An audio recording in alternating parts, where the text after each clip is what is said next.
പഴം പൂമണം. വീണനെ ഇതിന്റെ പേരെന്താന്ന് മനസ്സിലായിരുന്നു? ചവന്നാർക്കും ഒന്ന് പോയടാ. മനുഷ്യർ തറക്കി പ്രാന്ത് പിടിച്ചിരിക്കുമ്പോഴാ. അല്ല, നാഗപ്പൂ. എന്താ നിന്റെ മുഖത്തൊരു മളാനതാ? നീ ഇവിടെ വന്നിരുന്നേ. ഇനി പറ, എന്താ നിന്റെ പ്രശ്നം? വീട്ടിലൊരു കുറിപ്പ് ലാൻഡ് ചെയ്തിട്ടുണ്ട്. എങ്ങനെ മോൻ കഴിഞ്ഞ ദിവസം എന്നോടെ മാമൻ സ്വർണ്ണത്തിൽ ഡീസെ കാണണമെന്ന് ചോദിച്ചു. ഞാൻ കണ്ണടച്ചിരിക്കാൻ പറഞ്ഞു. ഞാനാണ് കണ്ണടച്ചിരുന്ന് കൊടുത്തു. റബ്ബർ ബാൻഡ് പേപ്പർ ചുരുട്ടി ഒരു ഒറ്റടി കണ്ണിന്ന് പുഞ്ഞിച്ച് പറഞ്ഞതാ. എടാ, ഇതൊക്കെയാണ് ആ കുരിപ്പിന്റെ സ്വഭാവം. അവര് ട്യൂഷൻ ടീച്ചറെ തപ്പിക്കൊടുത്താ എനിക്ക് പൈസ കിട്ടും. ഓ, അതാണ് എത്ര വലിയ കാര്യം. എടാ, ഇവിടെ ഡിഗ്രിക്ക് നടക്കുന്ന എത്ര പിള്ളേരുണ്ട്? അവരോട് ആരെങ്കിലും പറഞ്ഞാ പോരെ? നല്ല പ്രൊഫഷണൽ ക്ലാസ് വേണം. ഞാൻ 1-2 പേരോടൊക്കെ ചോദിച്ചു. പക്ഷെ അവർക്കൊന്നും വീട്ടിൽ വന്ന് പഠിപ്പിക്കാൻ പറ്റൂലെന്ന്. അവനെ വീട്ടിൽ തന്നെ പഠിപ്പിക്കണം എന്നാ അപ്പം പറയാം. എടാ, അതിനല്ലേ ഈ ഗാർഡിയൻ ട്യൂട്ടർ ഓൺലൈൻ.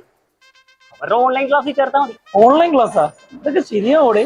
ഇത് 1 ടീച്ചർ 1 സ്റ്റുഡന്റ് മെത്തേഡാണ്. അതുകൊണ്ട് തന്നെ ടെൻഷനും വേണ്ട. കൂടാതെ ഇവരുടെ ഡെമോ ക്ലാസ് അവൈലബിൾ ആണ്. അത് വേണമെങ്കിൽ നീ ചുമ്മാ അപ്പനെ ഒന്ന് കാണിച്ചു നോക്ക്. നിനക്ക് എന്താണ് വേണ്ടത്? മന്തി, ഒരു ചെസ് പീസ്. ഈ മന്തിയാ? നിനക്ക് ചായം പപ്സും മേടിച്ചേരാ. ആ, പപ്സ് എങ്കിൽ പപ്സ്.